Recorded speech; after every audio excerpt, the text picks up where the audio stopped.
स्वागत है आप सभी का हमारे इस यूट्यूब चैनल पर। और आज हम class 10th 12th complete health care paper को करने वाले हैं, जिसमें से हम 30 अंक के जो हमारे प्रश्न पूछे जाएंगे उन सभी प्रश्नों को हल करेंगे। तो मेरे प्यारे बच्चों, वीडियो को अंत तक देखें और जितना ज़्यादा हो सके वीडियो को शेयर करें। तो सबसे पहले हम बहुविकल्पीय प्रश्न की ओर चलते हैं, जिसमें से प्रश्न संख्या 1 कह रहा है, बीसीजी का टीका कौन सा मार्ग पर किया जाता है या फिर दिया जाता है। तो मेरे प्यारे बच्चों, बीसीजी का टीका जो है इंट्राडर्मल मार्ग पर दिया जाता है। ऑप्शन नंबर बी इसका करेक्ट आंसर होगा। वहीं मेरे प्यारे बच्चों, बीसीजी का पूरा नाम होता है बेसिलस क्लाइमेट ग्यूरिन होता है। और बीसीजी का टीका तापेदिक बीमारी में दिया जाता है। तापेदिक से ग्रसित रोग यानी कि बीमारी में दिया जाता है। तो इतना आप लोग को आना चाहिए। इसके अलावा हम प्रश्न संख्या 2 की ओर चलते हैं। कह रहा है कि हैजा रोग किसके द्वारा फैलता है। तो हैजा जो बैक्टीरिया के द्वारा फैलता है। ऑप्शन नंबर बी के साथ चला जाएगा। बी इसका करेक्ट आंसर होगा। वहीं प्रश्न संख्या 3 कह रहा है कि किशोरावस्था में हृदय गति क्या होती है। मेरे प्यारे बच्चों, किशोरावस्था में हृदय की गति 60 से 100 के बीच होती है, जो कि ऑप्शन नंबर ए में दिया गया है। तो ये हमारा करेक्ट आंसर होगा।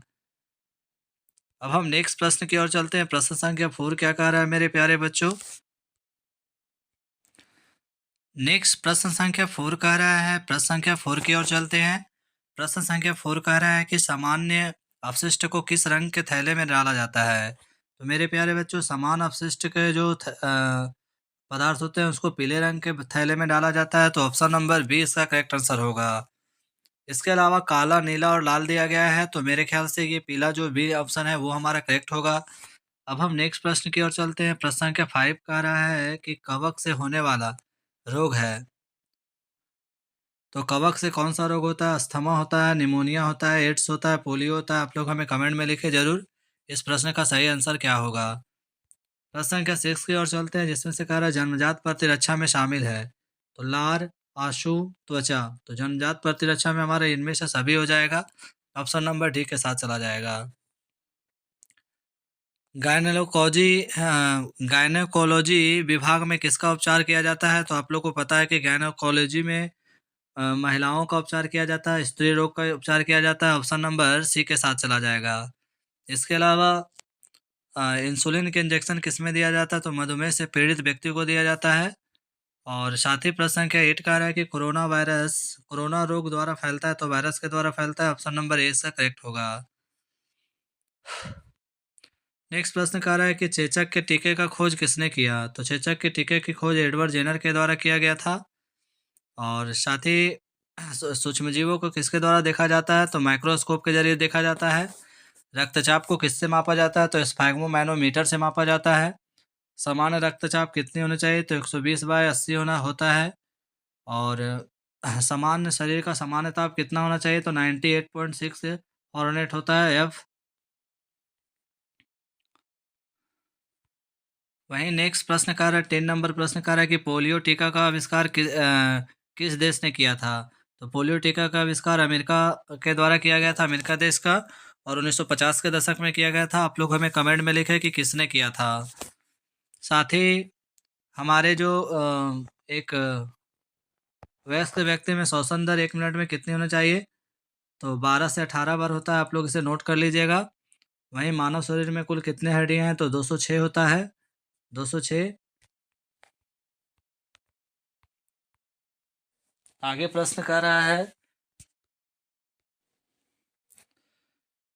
अब हमारे यहाँ पे सेक्शन बी में जो प्रश्न 11 नंबर प्रश्न कर रहा है कि LAMA का पूर्ण रूप क्या है। मेरे प्यारे बच्चों, इसका पूरा नाम हो जाएगा, आप लोग नोट कर लीजिए, लिव अगेंस्ट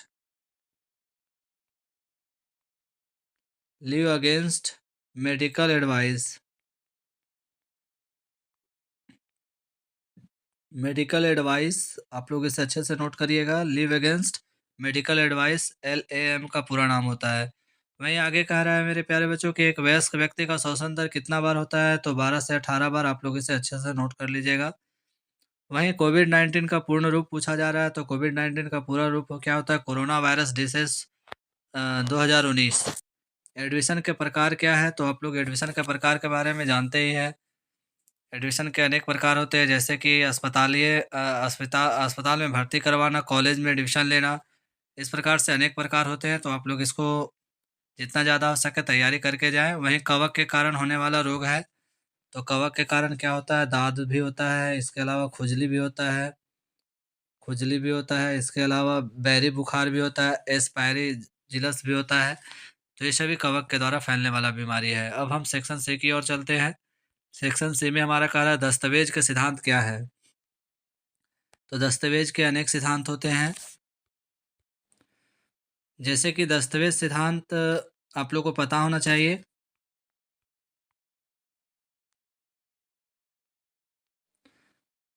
दस्तावेज सिद्धांत यानी दस्तावेजों की अवधारणा को समझने और संचार दस्तावेजीकरण, सूचना और ज्ञान को समझने के लिए अन्य अवधारणाओं के साथ उनके संबंध को समझने का प्रयास करता है। दस्तावेजों के सिद्धांतों में निम्न बातें को शामिल किया गया है। जैसे कि दस्तावेजों में भौतिक, संज्ञानात्मक और सामाजिक पहलू होते हैं। दस्तावेजों का स्वरूपन इस तरह होना चाहिए कि वे पढ़ने में आसान हो। वहीं दस्तावेजों में स्पष्ट और संक्षिप्त शब्दों का इस्तेमाल करना चाहिए। तो इस तरह से दस्तावेज दस्तावेज के अनेक कार्य होते हैं। नेक्स्ट प्रश्न है हेल्थ केयर या स्वच्छता सेवा स्वास्थ्य सेवा क्या है? तो स्वास्थ्य सेवा के बारे में आप उन लोग को बताए हैं कि स्वास्थ्य सेवा का अर्थ क्या होता है कि लोगों को बिना कोई बीमारी से बचाना, अर्थात बीमारी से बचाना, लोगों को बीमारी से बचाना स्वास्थ्य सेवा कहलाता है। स्वास्थ्य सेवा के अंतर्गत में व्यक्ति को स्वास्थ्य से संबंधित जानकारी दी जाती है। इसके अलावा नहाने के लिए, कपड़े साफ रखने के लिए, नाखून को ट्रिम करने के लिए, खाने से पहले हाथों को धोना चाहिए। इसके अलावा छींकते समय कपड़ों से ढकना चाहिए। तो अनेक प्रकार के स्वच्छता बरतनी चाहिए और इस तरह से हम एक व्यक्ति को स्वास्थ्य सेवा उपलब्ध करवा सकते हैं। अब हम नेक्स्ट प्रश्न सेक्शन डी जो हमारा पूछा जाता है टीकाकरण कार्यक्रम क्या है? तो मेरे प्यारे बच्चों, हमने बहुत सारे वीडियो डाल रखे हैं जहाँ पे टीकाकरण के बारे में बताए हैं। और टीकाकरण से क्या होता है कि हमारे रोग प्रतिरोधक क्षमता बढ़ाते हैं, यानी कि हमारे शरीर में जो संक्रमण बीमारी होने की संभावना होती है वो समाप्त हो जाती है। साथ ही संक्रमण बीमारियों से लड़ते हैं और हमारे शरीर को स्वस्थ पहुंचाते हैं। टीकाकरण भारत में टीकाकरण जो है हमारे लिए एक रक्षा कवच के रूप में काम करते हैं। इसके अलावा पोलियो टीकाकरण के बारे में बता दें तो 1995 ईस्वी में भारत में पोलियो कार्यक्रम शुरू किया गया था और डब्ल्यूएचओ द्वारा 2012 ईस्वी में पोलियो से मुक्त घोषित किया गया। वहीं मेडिकल रिकॉर्ड के 5 प्रकार पूछे जा रहे हैं, तो 5 प्रकार में आप लोग को पता होना चाहिए। मेडिकल रिकॉर्ड में क्या होते हैं, जैसे रोगी के रोगी का एडमिशन लेने का समय होता है, रोगी का बीमारी से संबंधित जानकारियाँ होती है।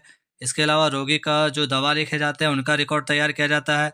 रोगी का डिस्चार्ज का तारीख दिया जाता है।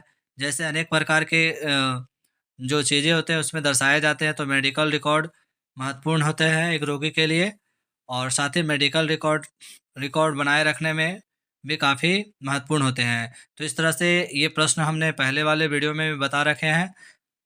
आशा करते हैं आप सभी का तैयारी काफ़ी अच्छे से हुआ होगा और कल का एग्ज़ाम यानी कि 11 फरवरी जो हमारा एग्ज़ाम होने वाला है या फिर होगा आज, अ, उसके लिए आप सभी को बहुत ढेर सारी शुभकामनाएँ और भगवान से प्रार्थना है कि आप सभी का एग्ज़ाम काफ़ी अच्छा से जाए।